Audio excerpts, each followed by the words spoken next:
نور، مجھے ایک بات سمجھ نہیں آتی، لوگ آج کل ہر چیز کو بدعت بدعت کہنے لگے ہیں۔ اگر کوئی نماز پڑھ رہا ہے یا روزہ رکھ رہا ہے تو اس میں کون سا گناہ ہے؟ یہ لوگ تو اللہ کی عبادت سے ہی روک رہے ہیں۔ کوئی شراب پیے یا غلط کام کرے اسے کوئی نہیں روکتا، لیکن جو قرآن پڑھ رہا ہے اسے ٹوکتے ہیں۔ اور اگر حدیث میں نہیں بھی آیا تو کیا ہوا؟ اگر ہم نے اپنی طرف سے نیکی سمجھ کر لیا تو اس میں کون سا بڑا گناہ ہو گیا؟ زویا، تمہاری یہ الجھن بہت جائز ہے، اور صرف تم نہیں، بہت سے لوگوں کو لگتا ہے کہ عبادت ہی تو ہے، کرنے دو۔ لیکن رکو، کیا تمہیں پتا ہے کہ شیطان انسان کو نیکی کے راستے سے بھی گمراہ کر سکتا ہے؟ نیکی کے راستے سے گمراہ؟ وہ کیسے؟ اسے سمجھنے کے لیے تمہیں دین اور دنیا کا فرق سمجھنا ہوگا۔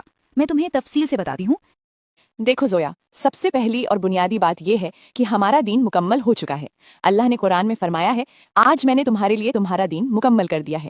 جب حضرت محمد صلی اللہ علیہ وسلم اس دنیا سے پردہ فرما گئے تو وہ ہمیں نہانے سے لے کر کھانے تک اور سونے سے لے کر عبادت تک ہر ایک چیز سکھا کر گئے ہیں۔ اب سوچو، اگر ہم کوئی ایسا خاص دن یا خاص عبادت اپنی طرف سے طے کرتے ہیں جو حضرت محمد صلی اللہ علیہ وسلم یا صحابہ رضی اللہ عنہم نے نہیں کی، تو ہم انجانے میں کیا دعویٰ کر رہے ہیں؟ ہم یہ کہہ رہے ہیں کہ نعوذ باللہ، ہمارے نبی ہمیں یہ بتانا بھول گئے تھے اور ہمیں آج پتہ چلا ہے۔ یہ نبوت پر سوال اٹھانے جیسا ہے۔ اور رہی بات موبائل اور ٹیکنالوجی کی، تو لوگ کہتے ہیں کہ موبائل چلانا بھی تو بدعت ہے۔ یہ بہت بڑی غلط فہمی ہے۔ بدعت کا تعلق دین سے ہے، دنیا سے نہیں۔ موبائل، کار یا پلین، یہ سب زندگی گزارنے کے سادھن ہیں، عبادت نہیں۔ ہم موبائل کو ثواب سمجھ کر نہیں چلاتے، لیکن جب آپ کسی چیز کو دین کا حصہ بناتے ہیں، ثواب کی امید رکھتے ہیں اور اسے کرنے کا طریقہ خود طے کرتے ہیں جو نبی نے نہیں بتایا، تو وہ بدعت ہے۔ اور حدیث میں صاف ہے کہ ہر نئی ایجاد دین میں بدعت ہے، اور ہر بدعت گمراہی ہے، اور ہر گمراہی آگ یعنی جہنم میں لے جانے والی ہے۔ اب عبادت اور بدعت کا اصلی فرق سمجھو۔ عبادت یہ ہے کہ تم سال کے کسی بھی دن نفل نماز پڑھو، کبھی بھی روزہ رکھو، اللہ کا ذکر کرو، یہ سب جائز ہے۔ تم سال کے 365 دن یہ کر سکتی ہو۔ لیکن بدعت یہ ہے کہ تم اپنی مرضی سے بنا کسی دلیل کے کسی ایک دن کو فکس کر لو، اسے خاص بنا لو اور یہ عقیدہ بنا لو کہ بس اسی خاص دن یا رات میں عبادت کرنے سے بخشش ہوگی۔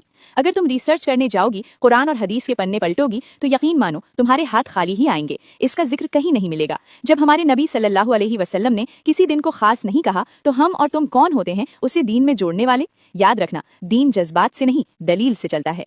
مجھے سچ میں نہیں پتا تھا، میں تو بیوقوفوں کی طرح سوچتی تھی کہ میں ایکسٹرا نیکی کما رہی ہوں، لیکن یہ تو گمراہی نکلی۔